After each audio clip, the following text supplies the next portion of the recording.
Purevert a pour objectif de produire du lombricompost, un fertilisant naturel, un biostimulant qui va aider en fait à enrichir le sol. Et en enrichissant le sol, on va permettre une meilleure croissance des plantes et une meilleure résistance également des plantes.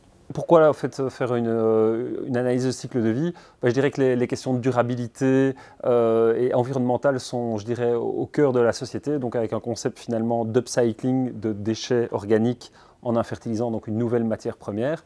Et c'est vrai qu'on désirait encore aller plus loin, je dirais, dans la thématique. Et sur certains choix bien spécifiques aussi, de se poser la question de tiens, est-ce que si on fait par exemple une isolation, est-ce que ça va avoir un sens pour notre activité, mais également est-ce que ça peut avoir du sens d'un point de vue environnemental? Donc dans le cadre du projet, l'analyse de cycle de vie, elle a surtout porté sur le fait de voir l'impact en fait, de rajouter des lignes de production, et donc d'augmenter très fortement en fait, la production, voir l'impact environnemental que ça avait, et également donc, de regarder ce que pouvait avoir l'impact du caisson isolant pour une meilleure maîtrise donc, de la température, mais également de regarder l'impact que ça pouvait avoir négatif en termes de les matières qui ont été nécessaires pour produire le matériau isolant, mais le côté positif qui était notamment en termes d'économie d'énergie.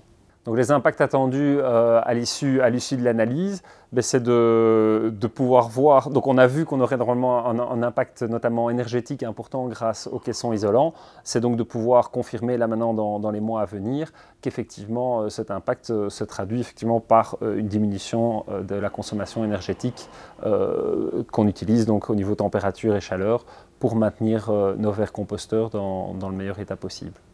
Donc la durabilité est au cœur du démarrage de la société, je dirais, vraiment de se dire de comment faire quelque chose d'intéressant avec des déchets organiques qui sont peu ou pas valorisés.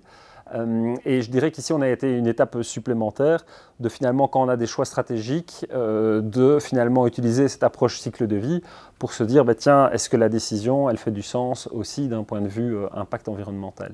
Pour des entreprises qui s'intéressent un peu ou pas encore beaucoup à l'analyse cycle de vie, je pense que ce qui est intéressant, c'est finalement une réflexion stratégique sur différents paramètres qui englobent effectivement en partie de l'environnemental, mais également d'autres réflexions. Et en se posant certaines questions qu'on n'aurait pas l'occasion de se poser dans une analyse plus classique simplement de rentabilité, on va peut-être venir avec des solutions intéressantes. Donc ça, je dirais, c'est certainement quelque chose d'intéressant. Maintenant, effectivement, c'est un processus dans lequel il faut investir du temps, de la réflexion. Et donc ça, c'est parfois ce qui manque. Et effectivement, pour faire les choses bien, voilà, il faut du temps et de l'argent. Et donc ça, c'est effectivement peut-être le côté plus contraignant de l'analyse cycle de vie. Pour que vraiment des entreprises fassent plus d'analyses de cycle de vie ou que plus d'entreprises fassent des analyses de cycle de vie, moi je pense que ça va passer par une question réglementaire. Je crois vraiment que ça va être un levier important et aussi en fait, de pouvoir avoir finalement des analyses de cycle de vie qui puissent réellement être comparées les unes aux autres. Donc moi je pense que ça viendra principalement de réglementation qui serait imposée.